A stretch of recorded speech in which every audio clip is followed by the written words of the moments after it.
Hello, Delphina here to talk to you about our official Screen Tones Patreon launch. Woo! If you like our webcomic resources and want to support the work we do, head on over to patreon.com/screentonescast and become a patron today. All support helps us cover the cost of the resources needed for the projects we create and gets more webcomics help out there to the masses. That's patreon.com/screentonescast. Thanks for your support. Hello, and welcome to Screen Tones, where we talk anything and everything webcomics. Today we're going to be chatting about drawing from photography using the incredible resources that is AdorkaStock, featuring our nice guest, Sarah. My name's Crispy, I use she, they pronouns, and I make the comics Ghost Junk Sickness and Lunar Blight. Sarah, why don't you introduce yourself? Hi friends, my name is Sarah. I use she, her pronouns. A lot of people know me as AdorkaStock. I've been providing pose references for artists for going on 18 years, which is a really long time to be doing a thing. And I'm here today to talk about that. I'm Miranda. I use she, her pronouns, and I make the webcomic Into the Swell. And I'm Verathane. I use she, they pronouns, and I make the webcomics Chiralt and Witchwood. Okie dokie smoky. So, drawing anatomy and poses can be absolutely tricky, but there's some excellent tools out there for referencing poses and whatnot. And we have absolutely the honor of talking to Sarah, who is AdorkaStock and has made that, like she said, for 18 years. Amazing resource for folks. But how do we use it in an effective way? How do we actually, really learn from this and grow from using references like AdorkaStock? So we're going to chat about that. And so the first question I kind of have is, what is stock imagery? How is it intended to be used? How do we figure out poses? Sarah, take it away. I'd love to know kind of the meat and potatoes of AdorkaStock. Yeah, so one thing that's kind of interesting is how I ended up here, which will kind of answer this question in the long way around. When I was drawing after college, during college, I had access to life drawing classes, which is how I did most of my figure studies.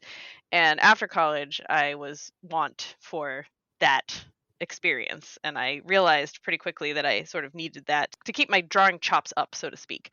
So originally, I went to DeviantArt, which is where I could find what was considered stock photos at the time, but most of what people were doing at that time was for photo manipulation. So they were taking pictures in costumes, they were done up as characters, and people were using those to make like book covers and posters and things like that, which was very cool, but it wasn't kind of what I needed. I mean there was nude photography available, but I didn't want like classic poses. I wanted like dynamic action poses. So I was sort of reduced to people dressed as fairies or people dressed in bathing suit character. Kind of had to look for that type of photography, which I kind of used up pretty quickly because it wasn't commonly used theme in this space. So eventually what happened was I just said, okay, I think I just have to start taking my own photos for myself. And that's how I started, is I was illustrating and I needed my own references. So I started doing that and people loved it. And I was like, oh, this is great, but it was great for me too, because as an artist, I don't know how much you all know about aphantasia, which is the inability to have pictures in your head. So that's me. I don't have head pictures. And even though I had this history of life drawing and I had done all this study, if I don't keep up feeding the beast, I lose the information.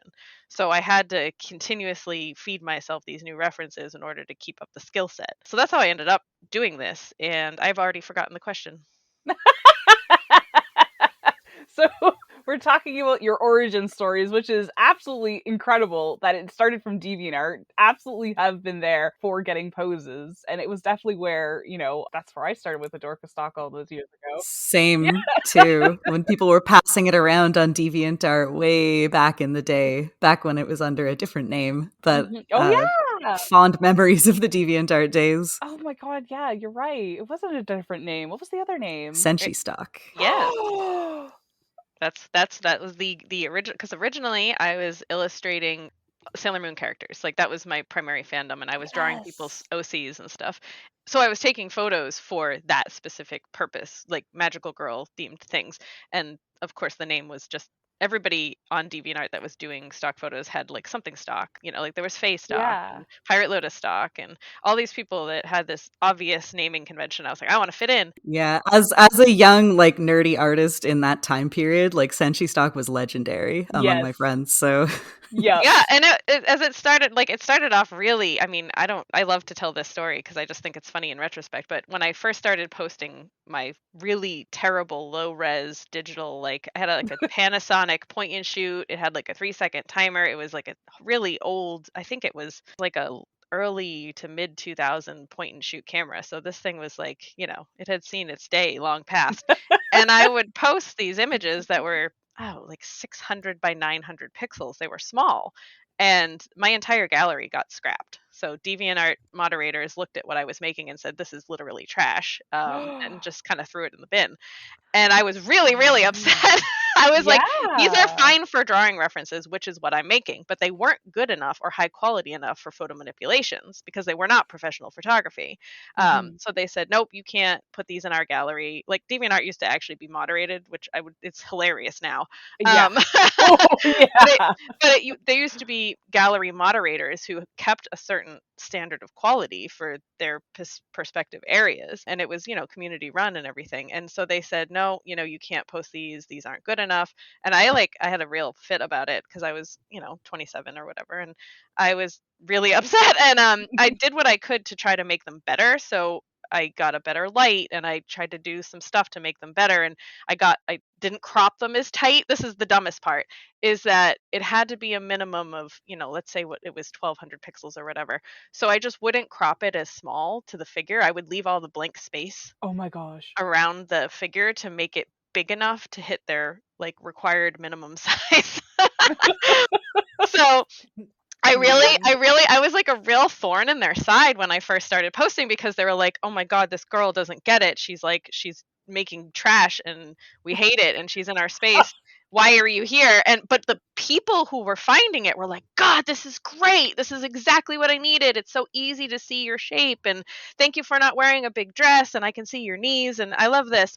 And so I knew what I was doing was helpful and helping people and it was helping me. And I felt very like my ego is very bruised by them being like, well, it's not good enough. And I was like, listen, I just got out of college. I have no money. I can't go buy a fancy camera. I can't take professional photographs. This is what I can do. Please let me do it. Yeah. And it's interesting. We had an episode earlier about 3D models in art and using that. And I think it's a great resource. Any resource for learning art and getting better and making the process easier for you is A plus plus plus plus. But you mentioning like I can see your knees and stuff like that. It's just we're going to get into that in this episode about why it's so important to use like these sorts of references, especially like photography and like life drawing and whatnot. There's just that certain way that 3D cannot like replicate with how the body moves and how diverse and whatnot it is. So this is going to be how and why it's so integral to that. And I did want to ask both Miranda and Thane just kind of general questions before we jump into that, because we were talking about our original question about, how it's intended to be used and whatnot. Do you too, and I know Thane did, but, Miranda, what's your experience in using, photo shoots and references like this? So, as someone who never went to art school, so I never had like real life drawing classes to reference, and I started my art journey late in life when AdorkaStock was already a thing. Like I might have come like right before the name change because I remember Senshi Stock and I remember the name change announcement, but like I never had the life drawing experience. So learning to do anatomy, I like essentially it all came from online learning because I didn't go to school. I was self-taught. And so my life drawing, quote air quotes, is using things like AdorkaStock because that's the closest I've gotten. And it's amazing how much it helps to just like I can visualize an image or like a pose that I want, like okay, this is the pose I want, but it doesn't get to the paper.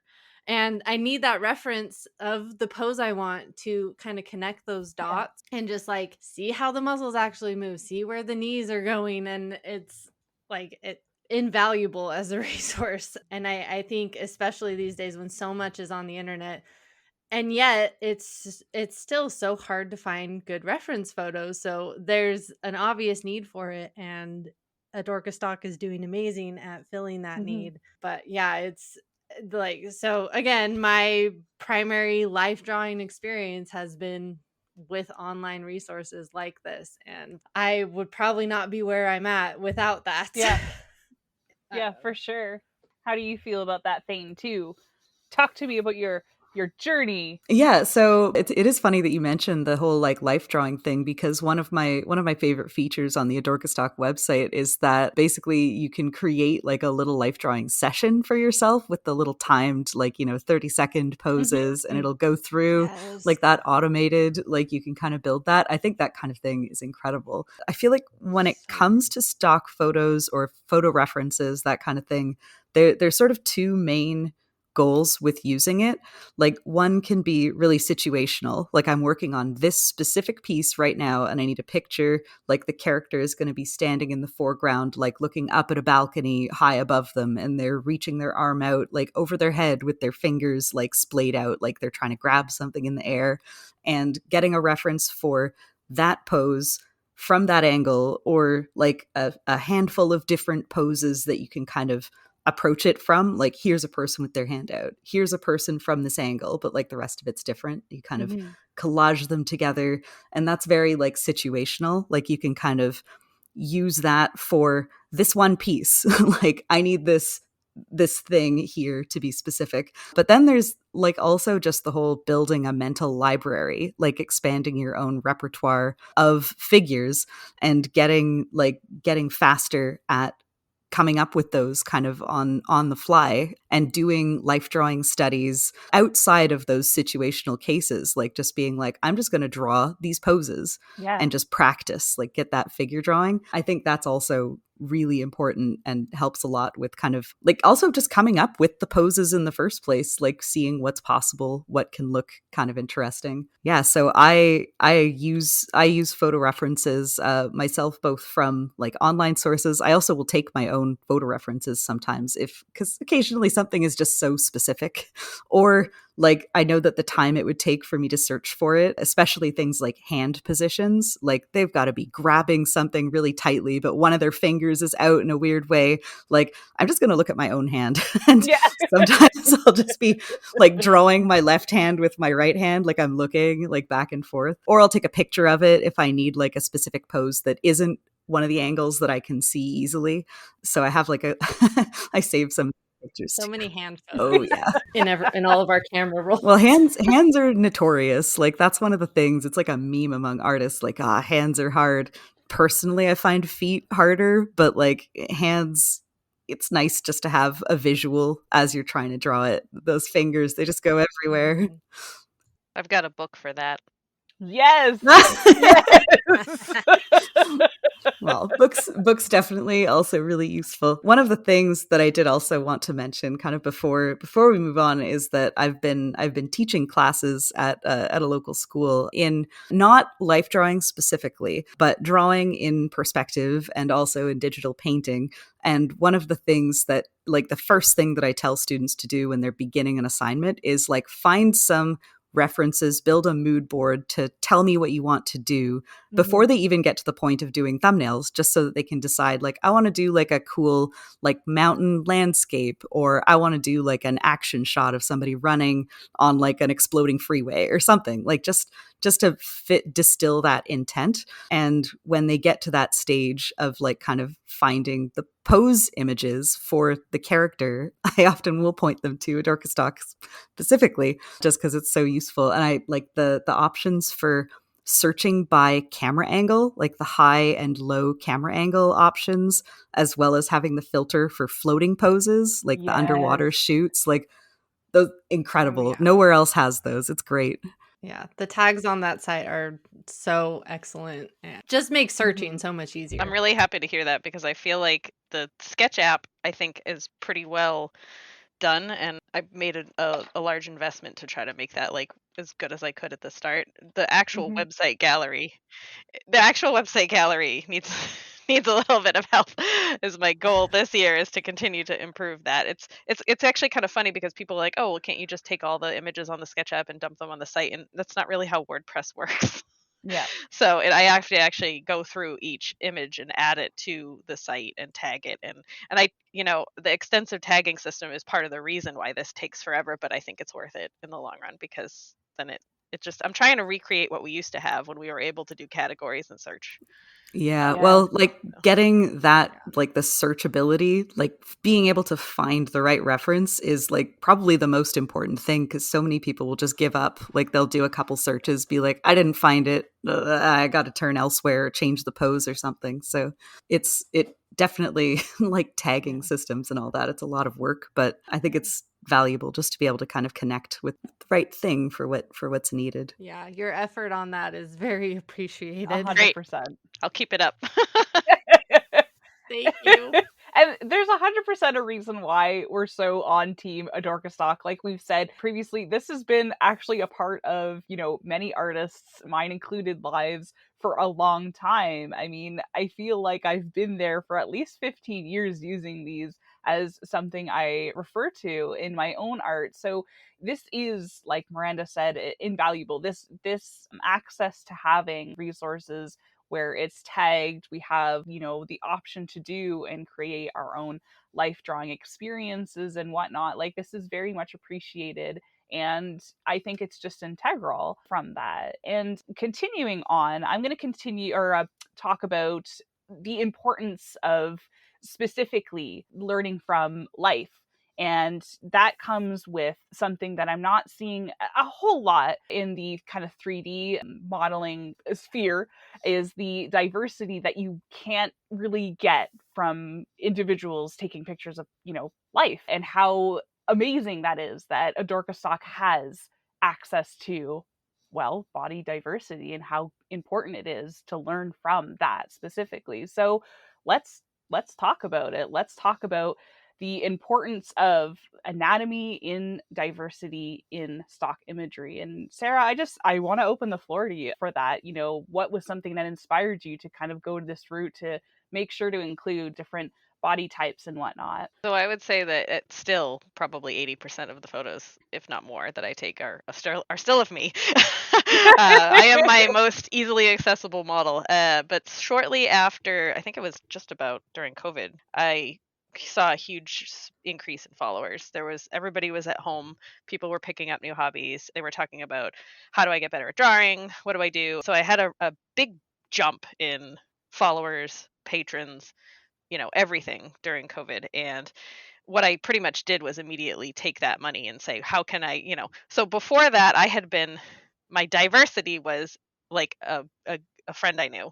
Can you come over? Like I would reach out to my friends and say, would you like to come over to my house and model in your underwear? And I have a lot of, outgoing and adventurous and some esoteric and weird friends. And so to them, this sounds like a good time.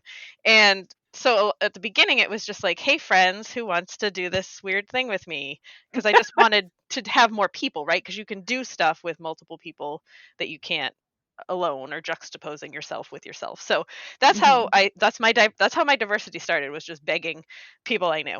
And then once I started making enough money that I felt like I could actually, invest in, it sort of coincided with, this has to be your job, and now it is your job. So I was able to start reaching out to people like the next degree out. So I'd be like, okay, does anyone know a model that would want to do this? It might not be my friend, but like a friend of a friend. So that's how I started kind of networking. But it was still just like people I knew and like people that they knew, Yeah. And I've actually, for the most part, kind of kept it like that. When I hired, there's been a couple of models that I've hired that I've found sort of outside of that realm, where sometimes people will approach me and say, oh, I'd like to model for you. But being able to pay someone to model significantly increases their desire to participate, I found. So that is yeah, Weird that how has that helped a lot with increasing diversity there. I still have like a wish list, right, of like people I want to hire. So obviously like older people. So Yes. middle-aged white lady was a goal of mine. I'm that now, so we're good. Uh, I got it. I did it. So moving forward, it's like I want very old people. I'd like to hire some very old models, and a lot of what I get from the people that I approach. First of all, I don't know a lot of very old models who are modeling, and if they are, a lot of them look very young. They don't look 60 or 70. They look like a 40-year-old, but they're 70. You know Mhm. what I mean? Like they're Yeah. modeling because they look so young and fit. And Yeah. it's the opposite of kind of what I'm going, like, not that they would be bad models, and I would still love to have them as a model, but I'm looking for like grannies in chairs, right? Like Yeah. and I think a lot about Skydancer stock, Marion, who is really has a huge gallery on DeviantArt. He's the guy that you always see. It looks like a wizard. If you look up, Yes. yes, okay, Marion. So he passed a couple of years ago, and I think Oh. about him a lot because that's he was that old guy doing modeling, and he was Mhm. everyone's wizard. That's what he Yeah. was. And so I'm like, when people tell me, oh, no one wants to see that, no one wants to, and I'm like, gosh, we do though. Yeah. Yeah, so that's how I ended up sort of starting to reach out, and here's the thing, I think, with what I'm doing, and I know people will say, oh, thank you so much for doing this, I'm so glad you have models of different skin colors and models of different weights and different skills and stuff like that, and I love to be able to do it, but don't I wish that there were more people in those categories who were doing this themselves. Yeah. And I Yes. wish, because everyone that's ever approached me and been like, I want to do what you do, I'm like, here's everything I know, right? Yeah. Like most of the people that other than me that are doing pose reference modeling have at some point like been like, hey Sarah, like how did you start doing this, or like, and I've always just been like, here's how to do it, here's everything I know, go run. Mhm. And then it's like that, it's the catch 22 of, is there somebody out there, do we have some people out there who are doing these we have Ruby, so Yes. fatphotoref.com. So Yes. Ruby's doing it, not to the level and extent really because of situational stuff, but yeah, I'm like, yes, yeah, let's shout Mhm. about let's shout about this resource. It's a phenomenal resource. Yeah. So I want to, if anyone listens to this and they're like, you know what, I am that, I am an underrepresented size, shape, color in this place, I should do it, you should do it. Mhm. And then Yeah. tell me you're doing it and I'll yell that you're doing it. Yeah, no, I agree. I think like, it sounds like there is that community aspect that helps boost it because, one person can't do everything because, there's a lot to cover. I mean, that's just the biggest thing. And especially why diversity is so important, learning as an artist to get away from like a lot of the things that we fall into, just our styles and whatnot, things that we're inspired by, and just why it's so important to have that access to that and whatnot. I'm gonna throw this over to Miranda, like, thinking about anatomy and diversity, and you were saying that you were later in the game with starting your art and whatnot, and talking about how integral it was that you had access to AdorkaStock. What does having that access to more diversity in these references mean to you in your work? Well, I am a very basic white person.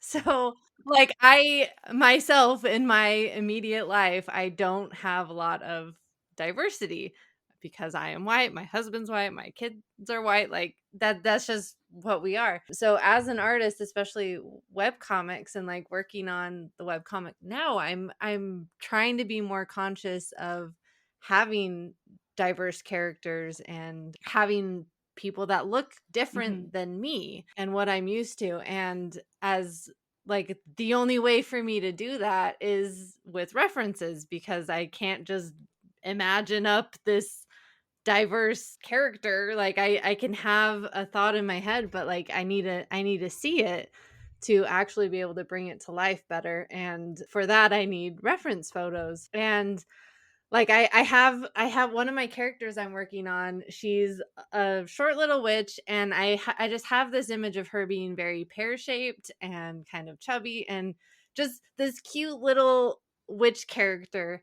And I have this image just stuck in my mind, but it's so hard to find the right reference for it. And I went and I tried to do a 3D model, but you can't replicate the real life Mhm. look on 3D, especially if you're trying to get Yeah. bigger.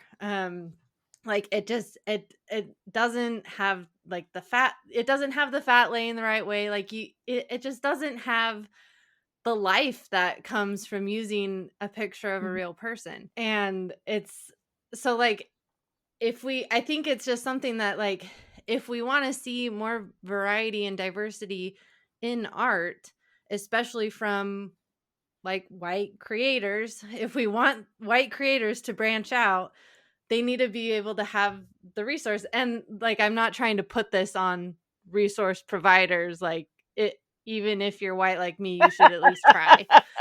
like but just in the context of this, having the references available just makes it easier. And then it's just like, why Yes. aren't you using these? Like, they're here for you. Use them, bring that diversity to your creations and your work, because it's it's just more meaningful that way. I feel like I feel like I'm just going to start repeating myself, but yeah, like having the diverse references, like, it's one thing to want to do it, but especially if you're a newer artist, you don't always have the tools and ability to Mhm. just do it like on your own, from your brain, whatever. And like, I think people that are really experienced with anatomy and have practiced a lot more than I have can probably take one body type in a pose and translate it into a different body type with the same pose or whatnot. I'm not quite there yet. I try, but it's really hard for me.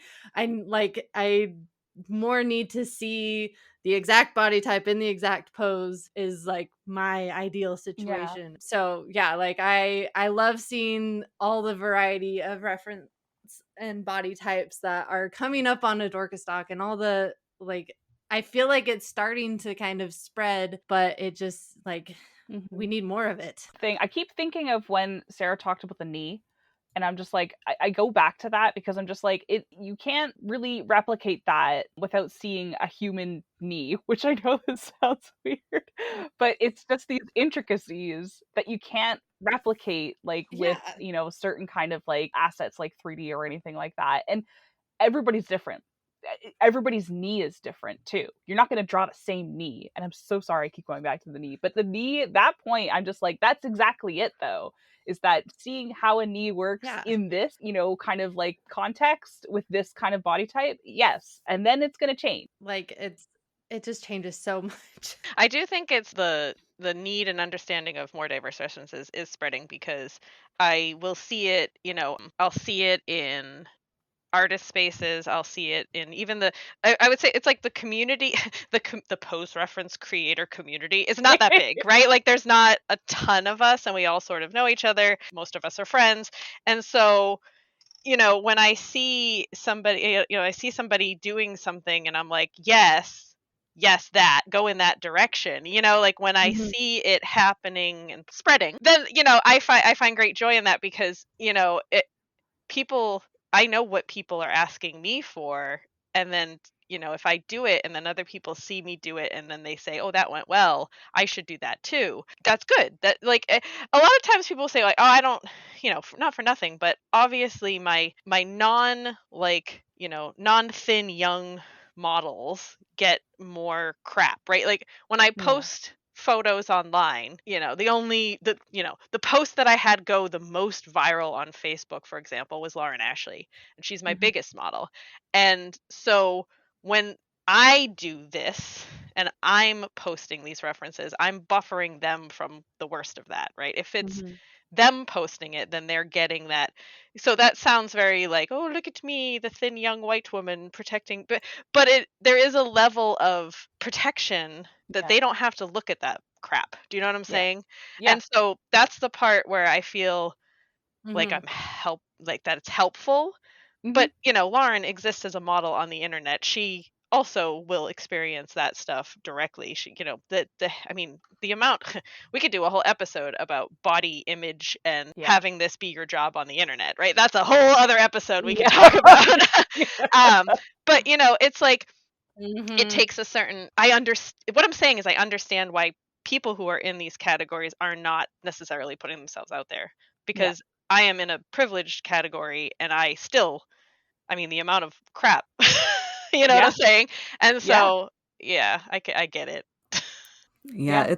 it's something that I've done life drawing in person, and for a long time. I mean, I'm still loosely in the group. I just haven't been able to make it to their meetings for a while. But there's this group in my city, which is kind of a loosely organized collection of friends who are artists, and they'll gather once a week and do life drawing, just using each other as models. Like usually somebody will volunteer to kind of go up in front of the group and do poses, and then they'll reach out to other like friends of theirs.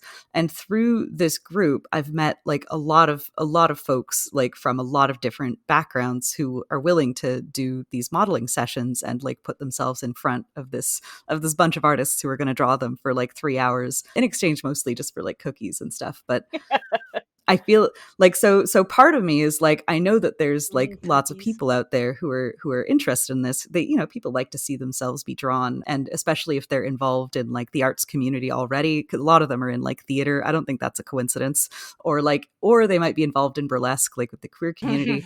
But it definitely does change something when the images are being put on the internet. And rather than being an intimate group of friends, it's kind of now open a little bit more to the public. So when you were mentioning that about like people, like I feel like I might know some folks through that group who potentially would be interested in like getting paid to model. But I could see it going either way, just because I can also understand like hesitation about that side of things. But yeah, I will put some word out there. We'll see. We'll see where it goes. But yeah, also the point about the specificity of design that you guys were talking about, like that thing with like the knee and so on. I feel like it really is that specificity where character designs and where characters truly come to life. Like just those little things, like you've chosen to give them really sharp cheekbones or like an angled jaw, or maybe like they have like maybe they're larger but they have really really thin wrists and ankles, because sometimes like these quirks of body shape, like things can happen. You might make like decisions like that, but then if it's not your own body type or something that you're super familiar with, when you get to certain angles, it like there's this, especially as a webcomic artist, when you have to like, I need to put this page out for Wednesday, I can't spend this much time on it. Like you might want to rush through things or just invent certain details, like fill them in from your mental library. And depending on how big that mental library is, it can be more successful or it can be less successful. But like if you have access to a reference that just shows the thing, it can remove a lot of that guesswork and bring back that like specific nature that makes it feel more true to life, and that helps things just land a bit more solidly.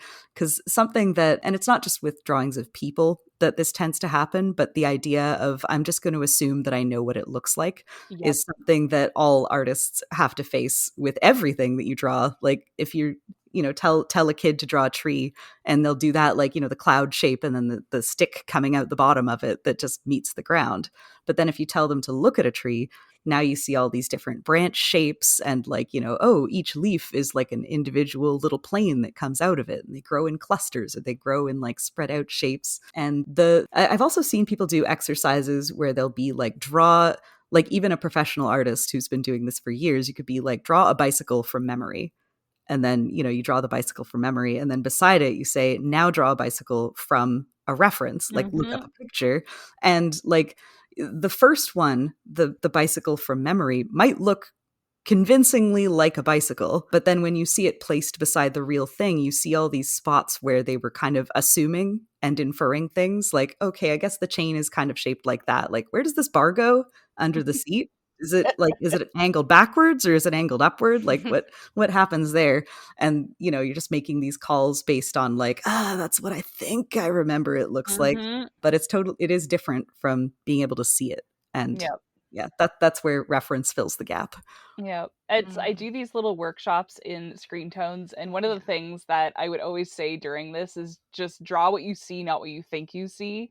And I always see when folks start to do like drawings of anatomy, they start to fix things. Like I'm going back to this, they try to fix the knee, and it's just like, no, the knees do look like that. Like there are different shapes and stuff like that and planes that you're going to have to put into, because they don't all look cookie cutter with that, which is just why it's just very important to see references from life. So that was one thing when I was in life drawing class, when I was in college, the teachers, like very early on in the class, they would be like, remember, you're drawing what you see and not what you think you see. And my little affant mind is sitting in the corner going, what the hell else would I draw? so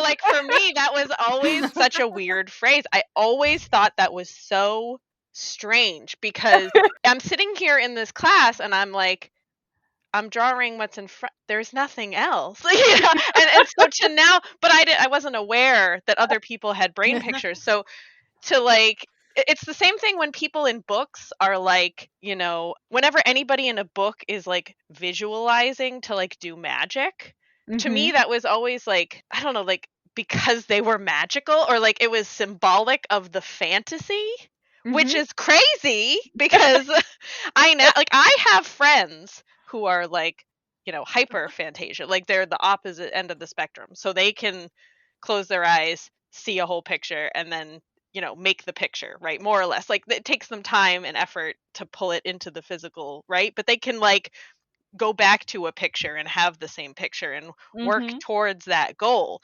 And I'm just like, man, I need a dragon and a castle, and I need a, and then like I'm gonna look at cloud photo. Like there's just no way, It's so I don't know if you guys know, but I don't illustrate anymore. And it was part of it was burnout, but part of it was that I felt like I had reached like the limitations of my technical ability. So like I was drawing at a level that I liked, was satisfied with, and didn't feel the need to like try to learn the next step. Yeah.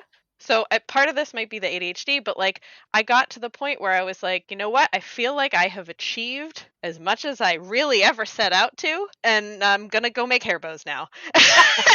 Like, and it's like I joke that my special interests have like a 30-year life cycle. So it just, I drew from as a child until about 30, and then I switched, and we'll see how long bows last. But, to say like, oh, yeah, it's the mind horse. We were just doing this on Blue Sky the other day, and some people can draw a horse, a very believable horse out of their mind. Beautiful. Well done, but it's still stylized.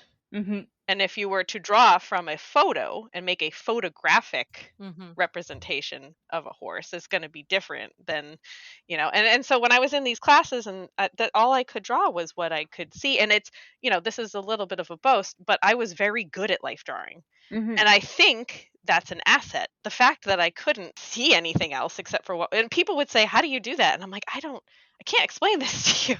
Yeah. But fun fact, my partner is also has aphantasia, and he was the only person in that class I considered a rival. So see, I have to look into that more, because I don't understand it, because I don't think I see pictures, but I'm like, what does it look like if you do see a picture? So I'm like on the fence. I'm like, I can't see pictures, but let's find that chart of the apple that was going around a while ago, because that I actually also have aphantasia, and it was that graphic specifically that made me realize it. I need to look at it, because I'm just like, I can't see pictures in my head, but okay, do you dream? Do you dream in picture? Like I do. Okay, so people who I know who have had pictures, especially the ones that are on the way other end of the spectrum, their internal visualization is as clear as a dream visualization. Like it is to them, it is as clear as a dream visualization. Crazy. That's what I'm saying. Oh I'm like, there's no way that this is a small percentage of people, because I know a lot of people who can close their eyes. I could draw you an apple, right? If you hand me a piece of paper, I could draw an apple for you. I conceptually understand what an apple looks like. If you handed me a piece of clay, I could make an apple out of clay. But when I close my eyes, it is black.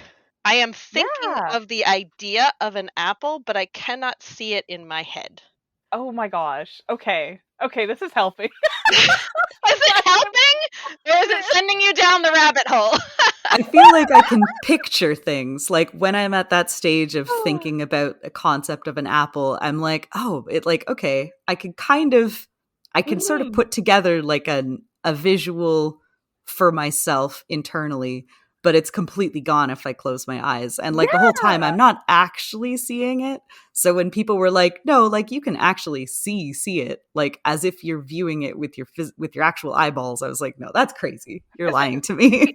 Same. I'm just like liars, bunch of liars. Well, this makes me wonder if I also I can think of what I want, but obviously I don't see a picture. Anyway, so subtitle of this episode is "Do you have aphantasia, and how do you know?" The results will surprise you.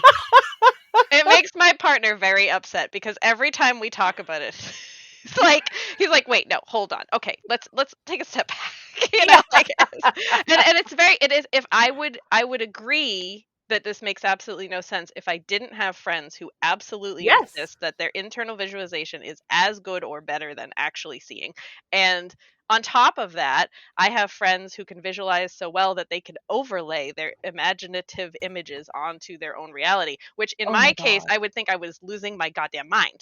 Yeah. So, like, if I Yeah. could see something, the way that I check if I'm dreaming is Yeah. to visualize a flower growing out of my pinched fingers. If I could do that while awake, I would have no concept of when I was or was not conscious. So, I would be like, magic is real. Oh my god. Yeah. Oh, well, okay. That's important though. I feel like, especially when this is why references exist to help, get away from like the bias that you have with your mind horses and whatnot, and to help, get to those intricacies that make these things like Thane talking about the bicycle together and whatnot. And, it does help with like how we visualize and how we kind of navigate the world. So, I'm going to go to our last question of the episode, which is still a pretty big one. This one's going to be your advice for someone who's not great at drawing anatomy and wants to use something like AdorkaStock to get better. So, Sarah, what would you tell these folks that are like, I don't know what the heck I'm doing. I want to improve. Like, where do I start? How do I start? What would be your advice? so one of the things that I absolutely love, there's a book called Drawing on the Right Side of the Brain, and I'm not going to remember the author's name, but there's been many editions of it now. It's a book that's been around for a really long time. And when I first read this book, I had some of that same disconnect with some of the exercises, because she talks very similarly about drawing what you see and drawing what's actually there and not what you think you see. Hmm. But the exercises in that book I find are really pretty. It's a really pretty good place to start. It's a lot of the fundamentals that you would get from like an introductory drawing class. So it's learning how to recognize like hand bias. Hand bias is when you're drawing something and you're sort of slanting it a bit because of the side that you're drawing on. It's really common when you start illustrating. You'll see like little kid art always kind of like seems to sort of shift to one side, and they get better as they start to recognize that. That's why people do mirroring, right? So like if you Hmm. draw a face, you flip it up. Most people who are listening to this are probably going to be digital artists. So, you flip it, you flip the canvas horizontal, you're looking for your hand bias. That's what you're looking for. So Yeah. the exercises in this book will kind of walk you through the basics of like how to draw things. And one of them, for example, is like if you're working from a reference, you just flip the reference upside down. And that's one way to get your mind to stop seeing, you know a face, and it just starts seeing the shapes and the spacing and things like that. So Oh. there's all kinds of exercises like that. It's a really fun book. I really enjoyed it when I read it, and it's been, like I said, it's been around for a long time, which tells you that it's a useful thing. But yeah, it honestly, it's like that 10,000 hours to learn a Hmm. skill or whatever. Most of learning how to draw is doing it a lot, but it's not just mindlessly drawing, right? You have to do it with intent. So Yes. people will say, "Oh, I've been drawing for 5 years and I haven't seen any improvement." And they're wrong. There probably has been improvement. But if you want to see true growth, you have to be studying. Hmm. The way to learn is to actively participate in the thing. I could go swimming every day and not get any better, but if Hmm. I go swimming with intent and I'm practicing specific skills and I'm, you know, trying to strengthen the amount of time I can hold my breath and things like that. I don't know how to swim. Don't listen to me. But if I'm building muscle for the, goal of learning to swim better, faster, stronger, harder. So that's what I'm saying, is that you have to, every month or week or whatever, pick a thing. I want to get better at gesture, which a lot of people starting out are like, what is gesture? So that's a question you should research. Yeah. And it's just if you want to get better at drawing, don't let go of that hunger. Keep trying to learn. And that's what I lost. Do you know what I'm saying? I lost that desire to continue the study of art. It's a huge that hunger. Oh my goodness. We have a little community Discord for Screen Tones because we're very resource driven. So we have like a workshop channel where folks can talk about either writing or art, and a lot of people jump into art being like, does this look weird? This is the feedback on this XYZ. And I will see like younger folks being like, I don't want my art to be ugly, but I want to get better. And I'm such a perfectionist with this. And I'm just like, studies are not I'm sad about this social media brain rot that folks feel like they have to post everything and their entire journey online because they're like, well, I need it to be recognized and anything like that. And I think that that's part of an issue of like people wanting to also improve too. But like there also needs to be, like you were saying, Sarah, like that intent to want to study and to get into the, well, I'm gonna say it, the not as fun and rewarding, I guess, parts, like as the instant gratification you'd get from drawing some Blorbo Bleebuses. And, I think it's just important to have that if you want to go from A to Z kind of thing. You got to be willing to let it get messy. Yes, make mistakes. All right, Miranda, you tell us your advice. What's some advice that you'd like to give to folks? I get what Sarah has said about like just not wanting to, like, reaching a point and being like, yeah, I think I'm good here, and then moving on. I know for me, like, I don't aspire to be able to draw photorealistic artwork.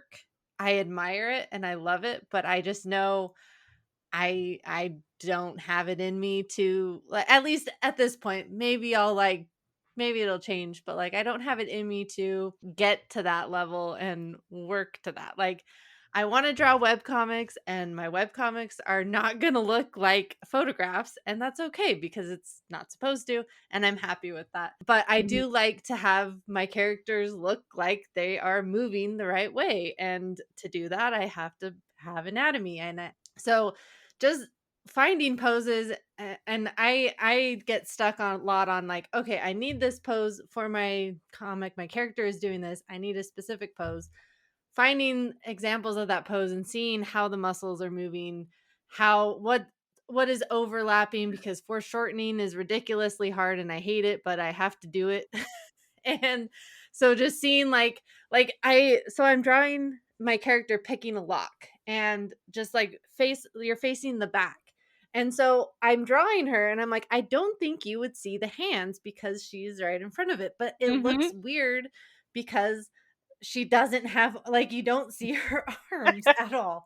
And so I had to like go take a picture of myself in the pose I'm doing to prove to myself that yes, you don't see the hands. This is okay. So just seeing the pose and getting that, like, even if it's just, I don't know, verification of like, okay, what I'm thinking and what I'm drawing is in fact correct, even if it looks weird. Like sometimes it just looks off until you see it in a physical person or in a picture. And that's that's another good way to use references. So that's one way I use them. I feel like I would be remiss if I didn't drop in here and mention that if you're my patron, you get anytime requests. Oh, heck yes. So it's perfect for can you just take a picture of yourself from the back, but you've got your hands on a doorknob? I can do that. Right. I'll be right back. Let me just. The dream. Yeah. So I'm just throwing that out there. Noted. Okay. Well, gonna put Sarah on call. Yeah. But the other thing that I recognize helps me so much, but I am bad at doing it, and like doing it a lot. And I love the Screen Tones workshops because they kind of they reminded me like, oh, I should work on this, is just doing like through a Dorka sketch or whatever, like an actual life drawing class, if you can get to that, and just drawing something that you're not trying to get a Yes. specific, like not for a specific purpose, drawing just for the sake of practicing and doing the contours and gestures and like focusing on different aspects of the pose, whether it's like you're just drawing the outline or you're focusing on where the blank space is between the arms and the legs, or just getting the overall gesture. Like, even if I'm looking at a pose and trying to replicate it, sometimes it just doesn't look right until I'm like, okay, step back. What is like the overall movement of this pose? And getting that. And I feel like you can stylize and emphasize it more when you're drawing, in my case, webcomics, because it doesn't have to look realistic. So you can, if you know the gesture, you can emphasize it more and then still have a realistic enough looking thing, but it looks stylized or looks just bigger. That's the word, like on the picture, and just more cartoony, like because you understand like the overall flow of the pose. And that's something that I think you have to practice to be able to do more effectively, and just doing it over and over, and like starting small and just working your way up and doing the different time frames. Like the 15 seconds is not enough time. It's good But though. also, if you do 15 seconds and then you get to the minute and you're like, I have forever. Yep. It's wild, and it's just so cool to see. And I did some 15, like I did one of the sessions a while, like fairly recently, and they looked so much better than like from last year. And I was like, oh, I've actually improved at getting these faster. Like, so, but again, like you have to actually practice. It's not like if you're sitting down to draw a webcomic, you're not sitting down to practice that. And the practice is what helps you kind of retain that to That move actually forward. was what I was gonna what I was gonna mention for my own thing. Just that like practice. The building that mental library is only going to happen with repetition. And so doing life drawings, whether it's in person, whether it's using something like that, like the life drawing session builder on the AdorkaStock site, a lot of them will do a flow which starts with really short poses, like 15 or 30 seconds, and then we'll do like 5 or 10 of those, and then move on to like 1 minute, and then move on to 2 minute, and then move on to 5 minute. And doing the really, really short ones, like you're not going to be making like high art out of these, but that's not the point. Like the point isn't to make like a beautiful picture. It's just like how quickly can you capture like the essence of this pose, this little somebody running or somebody lifting something or kneeling on the floor. Like how few lines can you use to capture that and still retain that, like, oh, I can tell what they're doing. How are they moving? Where's their weight being held? Is there momentum? Like little things about the pose, and getting practice at seeing those. And the more you do it, the quicker it'll be the next time. And as you're starting out a picture, like you'll be like, oh, I've drawn like 50 tiny little drawings of people running, and now I'm significantly faster at drawing somebody running, because I kind of understand like, okay, here's where the arms and legs go, and like what's going on with their center of gravity. And honestly, I would recommend, like, even aside from that, like not even necessarily just pictures of people, but just draw like studies of things like around you. Just set aside like a little, like, maybe 5 minutes or less, like a day. It doesn't have to be intense, but like, if there's like a funny lamp across the room from you, or like maybe there's an interesting candlestick, or like a tree, just the view outside your own window, like just do little studies. They don't have to be anything much, but it's like, because a comic is not just people, you also have like things in the setting. And just every time you draw something from observation, you're getting more practice at having your hand be connected to what your eyes are seeing, like, and getting used to that sort of okay, so that's how this how this plane is angled, or whatever. I'm going to draw that, and like here's how that curve goes. Just practice. If I was going to start drawing again, that's where I would start. I would just start drawing things in the house, things in the yard. Trees are great because trees have gesture, and not everybody, I guess not everybody has trees. There's my, but that's you can sit at the bus stop and sketch, people on the street and there's just, it's really just, yeah, like you said, getting that brain, eye, hand connection flowing. And it really, having someone and having a community of people to kind of give you feedback on that journey is good, but criticism at that point is, I don't think, as valuable as just continuing to Mhm.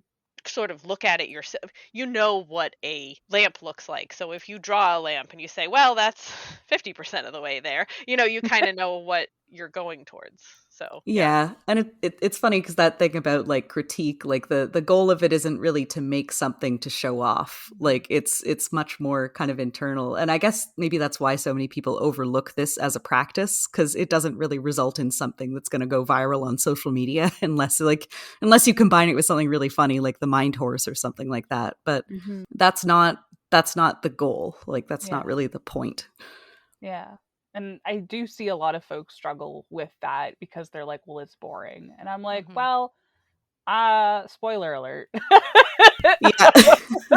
The journey isn't exactly entertainment all the way. And there are going to be weird things that you're going to have to look up. Another thing, a nice little companion to the mind horse is the cars. When I could tell people don't look up cars, and they're like, well, if it's a box with like four wheels, it's just looking up those references will make you appreciate a lot of the shapes that go into the things that you see every day that you think kind of thing. And it's just why they're so integral, because like everybody was saying, that you're going to build that mental library, and it's going to help you with drawing web comics, as far as like, you're going to be drawing this character like 50,000 times. So when you have that mental library of knowing how, someone is posed in this position, or drawn a lot of people running, like Thane was saying, or swimming, it cascades. It cascades, that skill set cascades to the way that you're kind of going to be tackling these gestures, these shapes, and it helps improve in these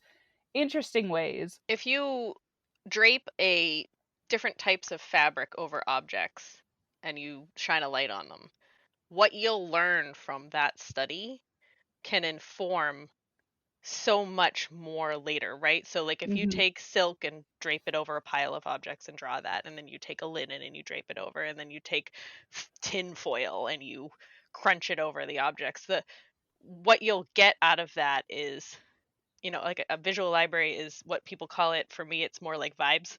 Yeah. But like you'll get information that will inform the next time you draw a t-shirt, or the next time you draw a dress crumpled up on the floor, or the next time you draw, any of those. The visual material understanding of how things react in physical space. That's the kind of stuff that you will only learn with intentional study. You have to observe. I say you will only, but I mean, we've got artists out here like, the late Kim Jung-gi, who could just have a mural in his head that he then just drew, directly from the pen onto the wall, right? So there's a spectrum here. But I feel like for the most part, people, you're only going to be able to create what you have seen. Yeah. So the intentionality is really important. Yeah. And it definitely feeds. Everything feeds back into like your nice little system, your brain, your mental library is just slowly getting fed how things interact, as far as anatomy, as far as objects, as far as texture and whatnot. This stuff is important because it feeds into how you tackle different aspects. And I can tell when people have done studies of like character drawing a suit with the way that they draw the folds. I'm just like, okay, I know that this person has looked up references, because that's how it should be folded, as opposed to like, I think it was a typical thing learning in school and everything, like when they were showing like when people would draw jeans and stuff like that, and being like, well, denim is very thick, people draw it like leggings, and it's just interesting, like this stuff feeds itself. So references like AdorkaStock, like, Ruby's Fat Photo Ref. There's a lot in there.